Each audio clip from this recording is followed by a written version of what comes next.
And so we're going to take a look at the clip. And what's interesting about this clip is that, and this is just about, we're focusing, and I want to focus on just, we can't watch the whole clip. The whole clip's like an hour long, like 45 minutes. So I just want to focus on this issue that I have when it comes to this whole negotiation, when it comes to stimulus package negotiation, stimulus checks, all that stuff. The issue that I have is, where's Mitch McConnell and where's Mr. Trump? Where are they in this negotiation? Because they're not in the room. And so I have a big problem with them not being in the room, and especially Mitch McConnell. Okay, President Trump, he could be in the room, he could be on a phone conference, but there should be some type of direct communication between Nancy Pelosi, Chuck Schumer, President Trump, and Mitch McConnell. There should be direct negotiating going on, not surrogates, not having people in place of them. They should be there. And if they're not physically there, they should be on the phone. It shouldn't be a situation like we watched Stephen Mnuchin yesterday. He's talking about, I talk to the president all the time, daily. It shouldn't be happening. Stephen Mnuchin has to go to the president to find out if what they're negotiating is okay. It's like, why aren't you just negotiating with the person? So we're gonna play the clip. I'll play the full clip first, and then I'm gonna go back and play a small portion of the clip. You might not catch this. I didn't catch it when I first watched it. I watched the whole 45 minutes, so there's a bunch of stuff going on. But we'll go ahead and play the clip right now, and then we'll get back and we'll talk a little bit about it. And you guys need to let me know what you think about it. Also, if you guys are new here, please subscribe to the channel, because I do live streams like this. Sometimes it's just I come out live and it's not like anything that's planned. Today wasn't planned. I wasn't going to do the live stream, and I just decided to do it 30 minutes ago. So in order to get notified, you have to subscribe to the channel and hit the little bell notification. All right, let's go ahead and get started. Let's go ahead. Mr. Spun, David Spun from Fox News. Mr. President, thank you for taking my question. Sir, you talked a lot about the economy and touted the economy. 3 weeks ago in Bedminster, I asked you specifically why you have not called Democratic leadership to the White House to meet with them. If they don't want to meet, it's on them. A lot of people are criticizing you. I cover you on the weekends and stuff. I don't think they are. Why have you not met with them in person? I mean, we're in September. There's no deal. There's no hope of a deal. We're 2 months out from the election. Don't say there's no hope. Why do you say there's no hope? What do you know? What can you say? What do you know? It doesn't seem like. And let me just tell you, I know my customers. That's what I do. I know Pelosi. I know Schumer very well. They don't want to make a deal because they think it's good for politics if they don't make a deal. This has nothing to do with anything other than you have to know who you're dealing with. I do. These are people that I don't have a lot of respect. I don't think they have a lot of respect for the American people. And I know who I'm dealing with. And I don't need to meet with them to be turned down. They don't want to make a deal because they know that's good for the economy. And if they make a deal that's good for the economy, and therefore it's good for me for the election in November 3rd, and therefore they're not going to make a deal. Now, if we gave the store away, if we bailed out all of their Democrat-run cities, where we give them $1 trillion, which is the kind of money they want $1 trillion to bail out badly run Democrat cities and states, whether it's New York or Illinois or others, they want to bail them out. And we're saying, well, we're not going to pay that kind of a price in order to bail the cities. We'll do something to help cities, but that's going to have to rest on its own. And why didn't you do this at the beginning? Because they could have done it at the beginning. So I know who I'm dealing with. And I'm on the phone with Mnuchin and with Meadows and with all of these people constantly, while they're there. But I also know when it's time to meet with people. I've done very well with deals, okay? That's what I do. And I know when it's time to meet. But I don't have to meet them in order to be turned down, and in order for them to walk out to the sticks, which is the microphones, and give you people a false report of what just took place in the Oval Office. So they don't want to make a deal because they think that if the country does as badly as possible, even though a lot of people are being hurt, that's good for the Democrats. But David, that's a bad thing. Yeah, please. But as president, shouldn't you take the high road, sir? I am taking the high road. I'm taking the high road by not seeing them. That's the high road. Yeah. And if I thought it made a difference or would make a difference, I'd do it in a minute. Yeah, go ahead. All right, so that's the whole clip that I wanted to show you guys. Pretty interesting, right?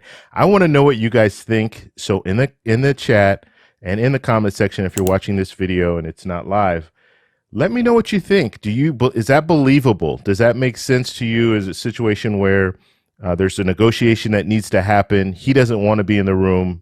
Does it make sense what he's saying? But I want to go back because I just found this. I found this very, very interesting because if you watch the first portion, the first part of this, and I'll go back to it and show you the clip again, but I want to talk about it right before I do that. So you heard the reporter ask him, and this is a Fox News reporter, and he asked him the same question 3 weeks ago, and I think I actually remember him asking this question. He didn't get an answer then, but it's good to see that this question is starting to come out more and more, because I think the president needs to be pressured into negotiating, because at this point he sees this little, he has a buffer. He has these surrogates in place. So if they can't get the job done, he's just going to blame the Democrats, and then he'll probably blame Stephen Mnuchin and Mark Meadows for not getting the job done. So he doesn't have to face any of or he feels that he's not going to face any of the backlash when it comes down to not getting a deal done. But it's interesting if you watch the very beginning when the reporter says there's no hope, and then what does the president say? Why are you saying there's no hope? Why are you saying there's no hope? What do you know? What do you know? And then the next sentence, he says that they don't want to make a deal. So there's no hope, right? I'm going to play it back just so you guys can see. I'm not going to play the whole thing, but I'll play that portion. But it's kind of interesting. Like he's saying, why are you saying there's no hope?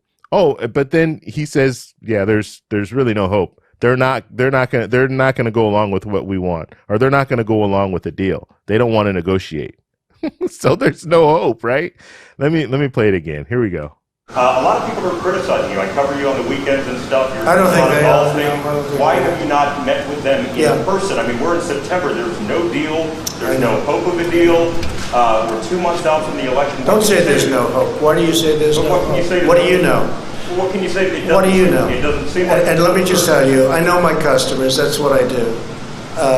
I know Pelosi. I know Schumer very well. They don't want to make a deal because they think it's good for politics if they don't make a deal. This has nothing to do with anything other than you have to know who you're dealing with. I do. These are people that I don't have a lot of respect. I don't think they have a lot of respect for the American people. And I know who I'm dealing with. And I don't need to meet with them to be turned down. They don't want to make a deal because they know that's good for the economy. And if they make a deal that's good for the economy, and therefore it's good for me for the election in November 3rd, and therefore they're not going to make a deal. Now, so there it is. He just said they're not going to make a deal. But when the reporter asked him, they're saying there's no hope. He's saying, why are you saying there's no hope? Why are you saying there's no hope? What do you know? What do you know? And then he just says that, I mean, you can't make this stuff up. It's crazy, right? So I encourage you to watch the full, there's 45 minutes of this press conference. Watch the full press conference. He does talk about different things. They do talk about the veterans comments that were alleged to be made by the president, and some other stuff they talk about too. But it's amazing to me that we're at a point right now where people are really struggling, and they're telling, even this reporter was saying that, people are struggling, and they're saying, or I don't think he used the word struggling, but he's saying that they're not happy with this whole negotiation. And, like it doesn't make sense to me. When I look at this, I'm like, is this the way that they negotiate? I mean, this is crazy. I mean, I could easily be a congressperson if this is the way they negotiate. It's like, hey, yeah, let me get some other people in there, and you guys go ahead and take care of it, get it done. If it doesn't get done, then guess what? It's your fault, and I'm going to have to fire you and then hire some more people to do what you do. No, you elect these people to represent you, and they should be representing you. They should be in the room. And like I said, worst case scenario, do a phone call. I get it. COVID-19 is here right now. Do the phone calls, but do something. Don't be in a situation where you're just refusing to do something because you think that they're going to turn you down. And it's like, it's amazing to me. And so I want to know what you guys think about this. So in the comment section below, let me know what you think. Please like this video. Please subscribe to the video. And also in the chat, if you're watching me live right now in the chat, let me know what you think. We're going to talk about this. But yeah, it's amazing. It's amazing.